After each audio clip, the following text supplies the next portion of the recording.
Hello everyone. So this is the first video for the CTET paper 1. This is for the CTET paper 1 December 2019 CTET का paper है ये, और इसका मैं अभी डिस्कस करूँगी जो इसका पेपर 1 की जो फर्स्ट पोर्शन है आपका चाइल्ड डेवलपमेंट एंड पेडागोगी का। सो उसका हम फर्स्ट पोर्शन देखते हैं। अभी यहाँ से हम स्टार्ट करते हैं। Start with the first question. So first question है मेरे पास, देखिए आपको मैं ये क्लियर कर देती हूँ। सेट हमारे पास ए है और ये 2019 का पेपर है दिसंबर का। So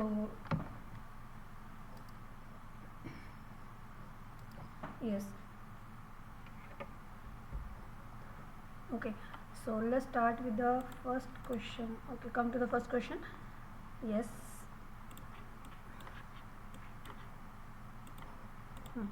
So the most critical period of acquisition and development of language. So language की बात हो रही है कि हम बच्चे की अगर लैंग्वेज के डेवलपमेंट की बात कर रहे हैं तो उसका मोस्ट क्रिटिकल और डेवलपमेंट का पीरियड वो कौन सा है जो मोस्ट क्रिटिकल होता है। सो यहाँ पे prenatal period, early childhood, middle childhood, adolescence. देखिए प्री नेटल में तो बच्चा सिर्फ सीखता है, मतलब बोलना सीखता है। उसमें हमें अगर उसका जो उसकी अच्छे से उसकी डेवलपमेंट करनी है लैंग्वेज की, अच्छे से उसकी पकड़ बनानी है उस लैंग्वेज के ऊपर, तो वो कौन सी होगी आपकी early childhood. So the second option B the correct option. So the second child yes this one, this early childhood, this is the correct option.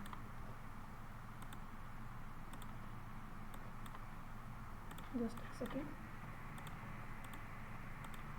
Yes, this is the second right option. And now come to the next point. Yes, which of the following is a stage of moral development proposed by Lawrence Kohlberg? देखिए theories के question मैंने आपको पहले बताया कि theories के question are really important. Lawrence Kohlberg की theory है। तो यहाँ से हमारे पास अगर वो बात कर रहे हैं कि कौन सी जो स्टेज है that is most important and the stage of moral development. Lawrence Kohlberg theory के अकॉर्डिंग मोरल डेवलपमेंट की स्टेज कौन सी है। सो देखिए यहाँ पे हमारे पास कौन सी जो स्टेज है, latency stage, the social contraction, contract orientation, concrete operational stage, industry versus inferiority stage. So इसमें हमारे पास second option is the correct answer, social contract orientation stage. So this is the second option is the correct answer. Come to the next point, that is the third. During the classroom discussion, a teacher often pay more attention to boys than girls. देखिए इसका question आपको जो इसी का दिसंबर 2019 का जो second paper है उसमें सेम क्वेश्चन आपको ये सब मिलेगा।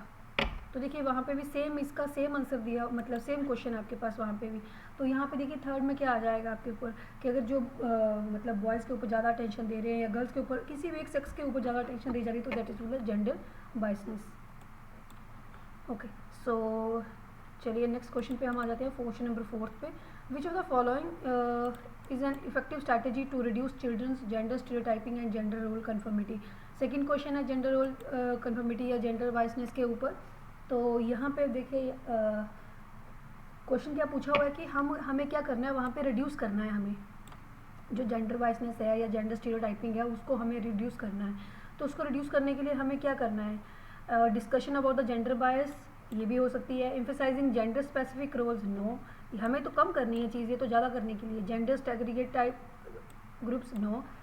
जेंडर सेग्रीगेट सिटिंग, नो, हमें तो उसको ख़त्म करना है जेंडर स्टीरियोटाइपिंग को। तो हम तो सिर्फ क्या कर सकते हैं, डिस्कशन क्लास में कर सकते हैं कि वो दोनों चाहे वो बॉयज़ हैं दो गर्ल्स हैं, वो दोनों ही इंपॉर्टेंट है।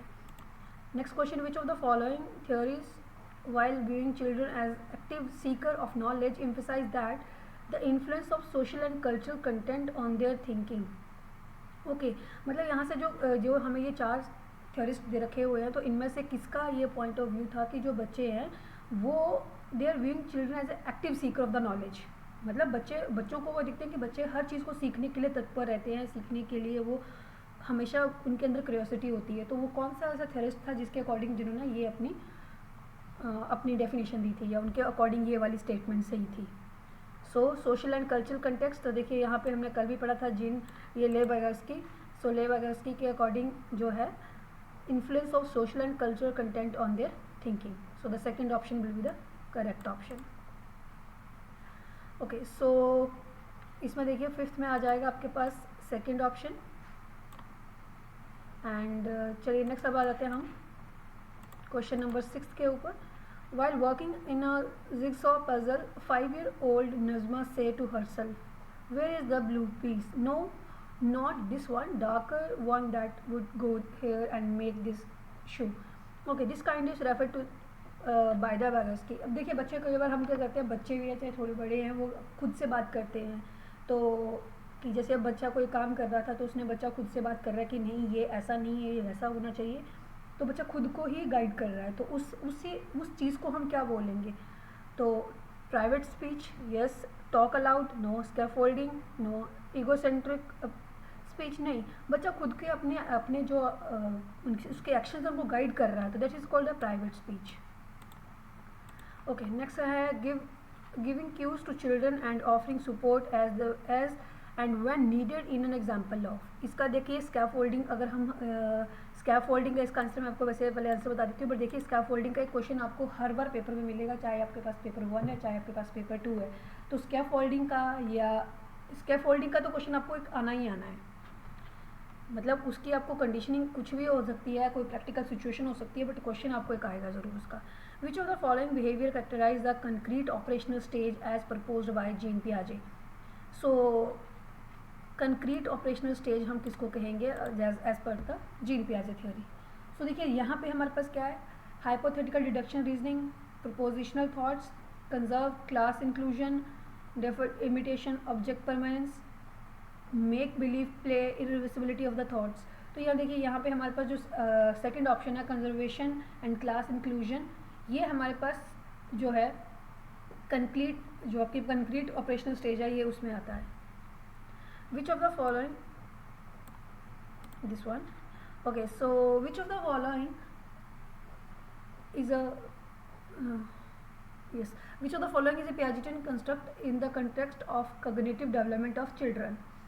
So यहाँ पे देखिए फिर पियाजे की थ्योरी का क्वेश्चन आ गया है कि यहाँ पे पियाजे की थ्योरी के अकॉर्डिंग हम बात करते हैं तो बच्चे की कंस्ट्रक्टिव नॉलेज या कॉग्निटिव डेवलपमेंट की बात करते हैं, तो उसमें कौन सा फैक्टर है जो एक तरह से आपके पास कौन सा जो कॉग्निटिव डेवलपमेंट का फैक्टर है वो काम करता है.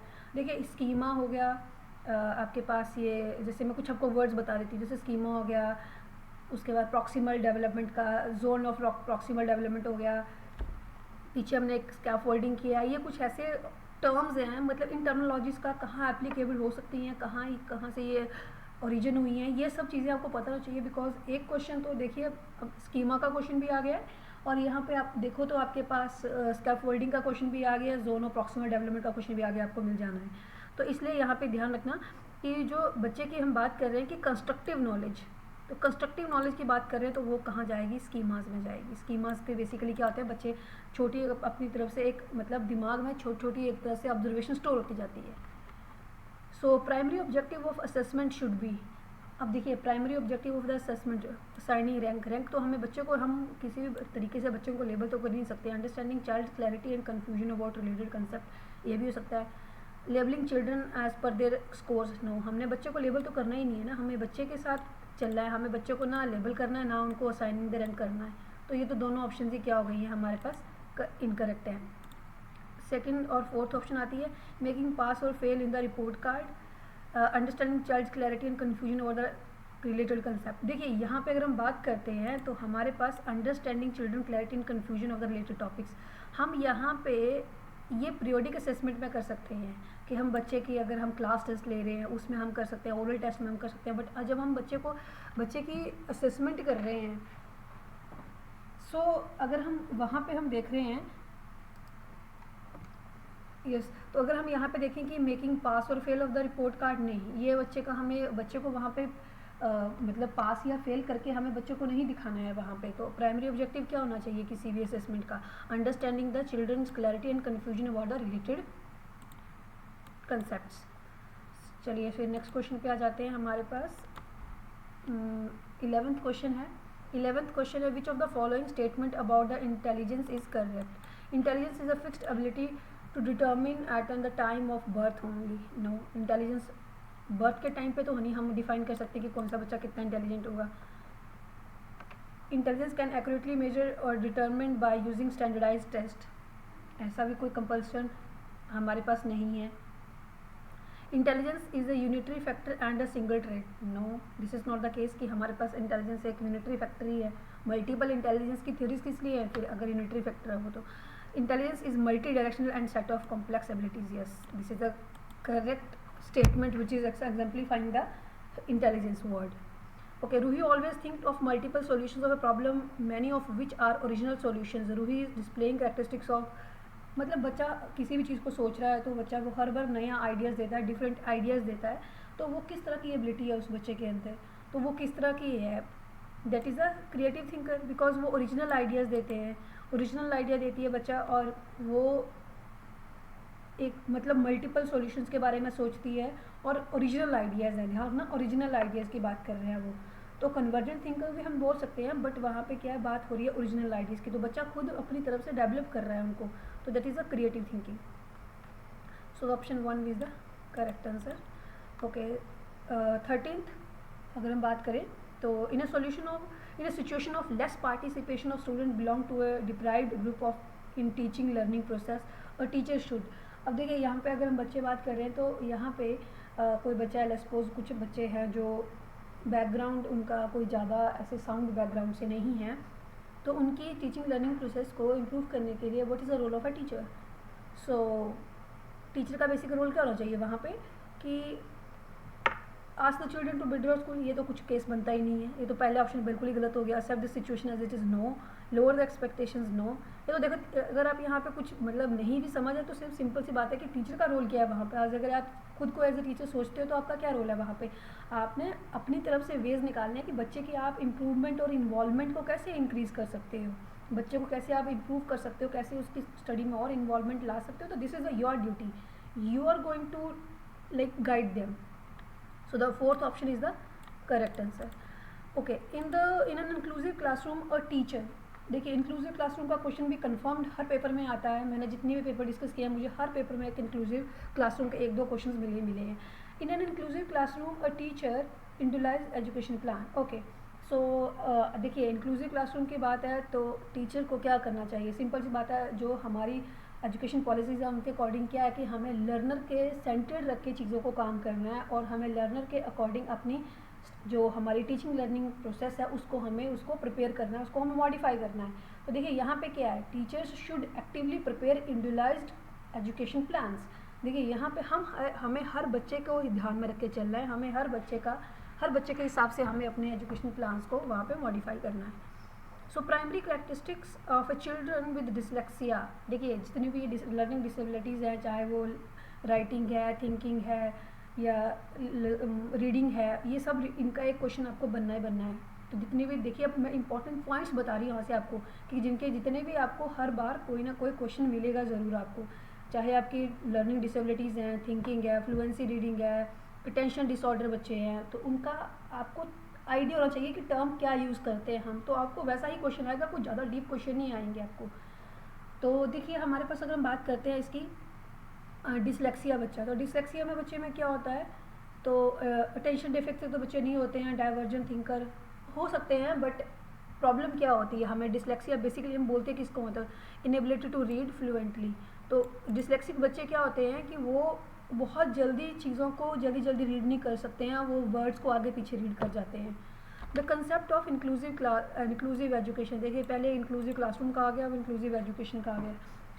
Right of education act 2019 is based on. Inclusive education की अगर हम बात करते हैं तो इसके बेसिस पे कैसे हम बच्चों को मतलब जो हमारी इंक्लूसिव एजुकेशन है वहाँ पे वो किस चीज़ के लिए, मतलब किस चीज़ का करेक्टराइजेशन या किस चीज़ को एडवोकेट करती है. So behaviouristic principles, a sympathetic attitude toward the disableds, a right based humanistic perspective, mainstreaming of the disabled by offering them primary vocational education. नहीं, ऐसा कुछ नहीं है. देखिए यहाँ पे क्या है, बेसिक प्रिंसिपल्स नहीं, सिंपैथेटिक एटीट्यूड नहीं, हमें बच्चों का इंक्लूसिव है कि हमें हर बच्चे को सेम वहाँ पे उनको राइट्स देने हैं, सेम बच्चों को वहाँ पे हमें चांसेस देने हैं, सेम बच्चों को हमें वहाँ पे इंक्लूड करना है पूरी क्लास के अंदर. So human right based human perspective, this is the third option is the correct answer. Okay, 17th question पे हम जाते हैं. In the constructivist framework learning is primarily, constructivist framework की बात करते हैं तो लर्निंग बेसिकली क्या चीज़ है. Learning rote memorisation, no. Centred around reinforcement, no. Acquired thought conditioning, ना. Focused on the process of meaning making. Yes, constructivist framework की बात करते हैं तो लर्निंग बेसिकली क्या है, मीनिंग मेकिंग प्रोसेस है। हमें बच्चे को कोई रट्टा नहीं मरवाना है, हमें बच्चे को ज़रूरी नहीं है कि हमें बच्चे को सिर्फ रीइंफोर्स देंगे तभी वो पढ़ेगा। हमें ये बच्चे के अंदर डेवलप करना है कि बच्चा अपने चीज़ों को वो क्वेश्चनिंग करे, चीज़ों को जानने की उसके अंदर क्यूरियोसिटी हो, हमें ये चीज़ें डेवलप करनी है। So this is the constructivist framework. Okay, naive theories, ये नेव थ्योरीज का क्वेश्चन आपको 2000 जुलाई सीटेट जो जुलाई का है उसमें भी आपको क्वेश्चन मिल जाएगा ये नेव थ्योरी का, और सेकंड पेपर में भी नेव थ्योरी का क्वेश्चन आया हुआ, मैंने कल की वीडियो में डिस्कस किया हुआ है। So naive theory is that children construct about various phenomena. Same question है ये, सेम क्वेश्चन वहाँ पे आया हुआ है दिसंबर 2019 के सेकेंड पेपर में आपको ये सेम क्वेश्चन मिला। Naive theory is that children construct about various phenomena. Teacher ignore नहीं कर सकता है उनको, टीचर पनिश भी नहीं करेगा, ठीक है। Should be replace by the correct one thought. Repetitive memorisation, repetitive memorisation तो हमें करनी ही नहीं है ना यहाँ पे। सो यहाँ पे हमें बेसिकली क्या काम करना है, should be challenge by the presenting the counter evidences and examples. हमें अगर कोई बच्चा, लेट्स सपोज बच्चे के बारे में अगर कोई बच्चे ने अपने दिमाग में मिसकंसेप्शन किसी चीज़ की बनाई है तो हमें उस चीज़ को बच्चे को दिखाना है कि वो जैसा सोच रहा है वो वैसा नहीं है। तो हमें उसको एविडेंसेस और एग्जांपल्स के साथ दिखाना है उस चीज़ को, कि बच्चे के दिमाग में ऐसा ना हो कि मुझे सिर्फ बोला गया तो मैंने समझ लिया। बच्चे को हमें दिखाना कि एक्चुअल में चीज़ ऐसी नहीं है और एक्चुअल में कैसी है, तो हमें वो दिखाना है बच्चे को। देखिए नेक्स्ट क्वेश्चन है child centre pedagogy promote. Child centre बच्चे की बात अगर हम करते हैं तो यहाँ पे ये सेम क्वेश्चन आया हुआ है, बट वहाँ पे चाइल्ड सेंटर पेडागोगी नहीं लिखा हुआ, वहाँ पे चाइल्ड सेंटर एजुकेशन का नाम लिखा हुआ है। NCF 2005 का क्वेश्चन आया हुआ है। So exclusive reliance on text books. देखिए giving primacy to children experiences, rote memorisation, labelling and based on student based on ability. देखिए हमें किसी बच्चे को लेबल करने का तो हमें कोई अधिकार ही नहीं है। रोट मेमोराइजेशन हम करवाएंगे नहीं, क्योंकि हमें बच्चे के अंदर साइंटिफिक एटीट्यूड डेवलप करना है, बच्चों को जानने की क्यूरियोसिटी होनी चाहिए। So giving primacy to the children experiences, हमें बुक का ध्यान नहीं रखना है। देखिए कोई भी एजुकेशन पॉलिसी या कोई भी बच्चों के रिलेटेड, एजुकेशन के रिलेटेड कंसेप्ट है तो वो हमेशा होगा child centre, learner centre, teacher centre नहीं, स्कूल सेंटर नहीं, बुक के सेंटर नहीं, सिर्फ बच्चे के सेंटर होगा। Emotions and cognition are, emotions and cognition, ये same question as it is आया हुआ है ये जुलाई 2019, मतलब इसी के दिसंबर 2019 के इसी के पेपर में, सेकेंड पेपर में आया हुआ है। सो देखिए यहाँ पे क्या बात कर रहे हैं वो, कि वहाँ पे सिर्फ ये जो ऑप्शंस हैं वो थोड़े से डिफरेंट है कि कम्प्लीटली इंडिपेंडेंट है या इंडिपेंडेंट है, बस वो वर्ड्स चेंज किए हुए हैं, बाकी कुछ नहीं है। देखिए यहाँ पे इमोशंस एंड कॉग्निशंस दूसरे से इंडिपेंडेंट तो कभी भी नहीं हो सकते, ठीक है। तो वो क्या है ना, वो क्या है इंटरवोवन विद, मतलब एक दूसरे के ऊपर इंटरडिपेंडेंट है, वो इंडिपेंडेंट नहीं है, इंटरडिपेंडेंट है। तो यहाँ पे सिर्फ उन्होंने वर्ड चेंज कर दिया है। Which of the following statement is statements about learning is correct from a constructivist perspective. Learning is a process of reproduction and recall. देखिए reproduction and recall की अगर हम बात करते हैं हमें तो वो लेना ही नहीं है, memorization भी हमें नहीं लेनी है। Conditioning of behaviour by repetitive, देखिए किसी भी चीज़ को रेपिटेटिवली करवाना तो this is not the basic concept और basic idea of any knowledge, any education policy. Learning is a process of construction of knowledge by active engagement. देखिए यहाँ से आपको कुछ नहीं समझना है, सिर्फ आपको ये चीज़ देखनी है कि आप पेपर में कोई भी क्वेश्चन अटैम्प्ट कर रहे हो, आपको सिर्फ ये ध्यान रखना है कि आपको हर चीज़ें बच्चे के सेंटर करनी है, और कि जितना आप उसको एक्टिवली पार्टिसिपेट कर पा रहे हो या उसको एक्सपेरिमेंटली करवा पा रहे हो, वो चीज़ें आपके लिए सही ऑप्शन में आएंगी। So learning is a process of construction of knowledge by active engagement. Question number 22, presenting students with clear examples and non examples. Clear examples और नॉन एग्जाम्पल्स अगर हम बच्चे को दे रहे हैं तो उसका हम उससे क्या चीज़ों को इंक्रीज़ कर रहे हैं। Effective way of encouraging the conceptual changes, yes. Confusion नहीं, हम बच्चों को एग्जाम्पल देकर कन्फ्यूजन तो नहीं करेंगे, गैप नहीं डालेंगे उसके नॉलेज के बीच में। Focus on procedural knowledge rather than the conceptual, no. हमें बच्चे के कंसेप्ट को भी स्ट्रॉन्ग करना है, तो हम कैसे करेंगे वो, हम अगर एग्जांपल देते हैं या हम नॉन एग्जांपल देते हैं तो बच्चे को अगर हम एग्जांपल्स दे रहे हैं तो एग्जांपल्स से बच्चे का जो कंसेप्ट है वो और क्लियर हो जाता है। ऐसा नहीं होता है कि वो कंसेप्ट में कुछ प्रॉब्लम आ जाती है। Okay, repeatedly asking children to engage in learning activities either to avoid punishment और to gain reward. Okay, so यहाँ पे देखिए, यहाँ पे क्वेश्चन में वो क्या कह रहे हैं, कि अगर हम बच्चों को बार बार यही बोलते रहें कि उनको या तो वो हम उनको रिवॉर्ड देंगे या उनको पनिशमेंट मिलेगी, सिर्फ इसी चक्कर में बच्चा अगर पढ़ाई में इंगेज होता है या लर्निंग एक्टिविटीज़ में इंगेज होता है, तो ये क्या चीज़ है? ये मोटिवेशन तो किसी एंगल की भी नहीं है, क्योंकि वो बच्चे का क्या कर देगा अगर हम रेगुलरली बच्चा इसी तरीके से चलता रहेगा कि हाँ उसको मार पड़ेगी, काम करते हैं बच्चे मार पड़ेगी, नहीं काम करते हैं तो मार पड़ेगी, काम करते हैं तो चलो गुड मिल जाएगी। तो अगर हम इसी बेसिस पे चलते रहें तो वो किसी भी टाइप की मोटिवेशन नहीं है, decrease instinct motivation, increase intrinsic motivation, कोई भी टाइप की मोटिवेशन काउंट नहीं होगी वो। तो यहाँ पे अगर हम देखें would encourage children to focus mastery rather than the performance goal, नहीं। So it will, what it will do, it will decrease children's natural interest and curiosity involved in learning। तो देखिए अगर बच्चा सिर्फ यही दो कंसेप्ट को लेकर चलेगा, देखिए अब कई बार क्या होता है हम खुद देखते हैं अपनी लाइफ में यहाँ पे बच्चों को कि वो क्या करते हैं, बच्चों को अगर पता है कि होमवर्क करना है, बच्चे कॉपी पे पूरा कॉपी पेस्ट करके ले आते हैं उसको, तो हमें पता है कि वो बच्चे का क्या वो किस लिए करता है, क्योंकि डर होता है टीचर को कि टीचर से डांट पड़ेगी। तो उसमें क्या होता है कि अगर हम इसी तरीके से चलते रहेंगे हम, तो उससे क्या होगा, बच्चे को जो नेचुरल इंटरेस्ट है वो ख़त्म हो जाएगा पढ़ाई में। So which of the following practices promote meaningful learning? Meaningful learning, ये question same as it is आया हुआ है। सो यहाँ पे देखिए मीनिंगफुल लर्निंग में हम कौन कौन सी चीज़ों को ला सकते हैं। कॉर्पोरल पनिशमेंट, एंड पनिशमेंट तो देनी नहीं है कभी, पनिशमेंट हो गया, उसको डिस्करेज करना हो गया, ये चीज़ें तो हमें देखनी ही नहीं है, मतलब ऑप्शन ही डिलीट कर दो। Continuous and comprehensive evaluation, construct comparative evaluation. देखिए cooperative learning environment, this is important. Continuous and comprehensive evaluation, yes हम ये दो चीज़ें करके बच्चे को बहुत अच्छे से हम डेवलप कर सकते हैं, उसका अंडरस्टैंडिंग उसको डेवलप कर सकते हैं। तो इसका ऑप्शन हो गया हमारे पास, करेक्ट ऑप्शन इज़ 2 and 3।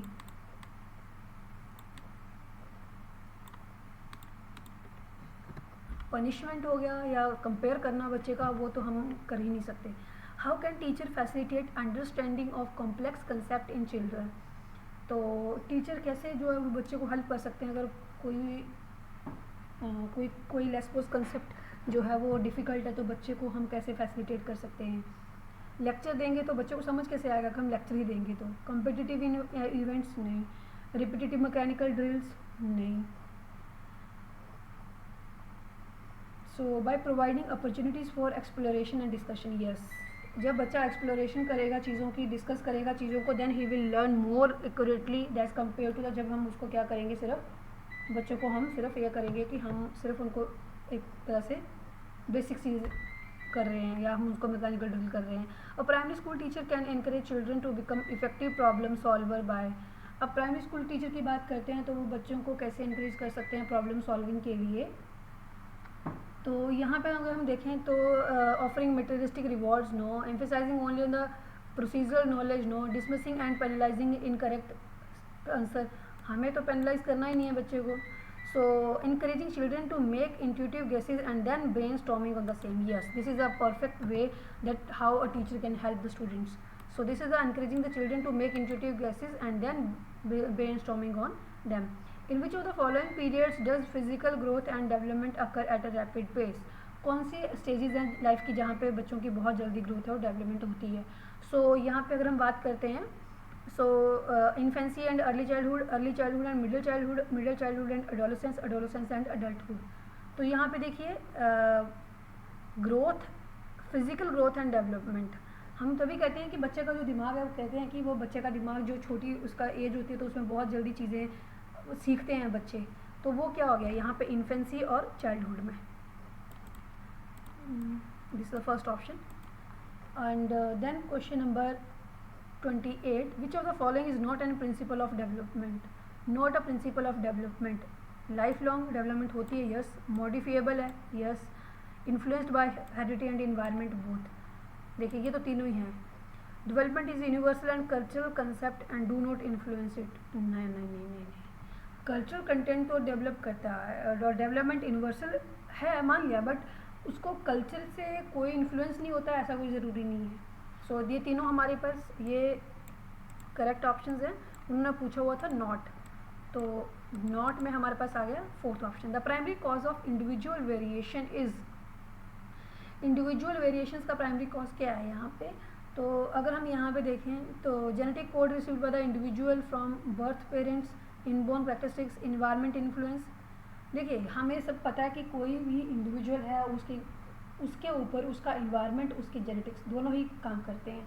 तो यहाँ ये आपको ध्यान रखना है, मतलब कि कोई भी इंडिविजुअल डिफरेंसेस आते हैं वहाँ पे इन्वायरमेंट और जेनेटिक्स दोनों काम करेंगे। तो इसलिए यहाँ पे complex interplay between the heredity and the environment. Which of the following is an example of secondary socialising agency. देखिए सेकेंडरी सोशलाइजिंग एजेंसी हम किसको कहते हैं यहाँ पे, तो सेकेंडरी प्राइमरी में हमारे पास आता है फैमिली एंड नेबरहुड, सेकेंडरी आ गया school and media. So these are the 30 questions and in next videos में मैं आपके साथ जो आपकी रेस्ट की इसकी पोर्शंस रहते हैं, मैथ्स है, साइंस है, EVS है, वो मैं आपसे डिस्कस कर दूँगी। So this was the first portion for the CTET paper and paper 1. So in next videos I'll discuss with the other portions. Thank you very much.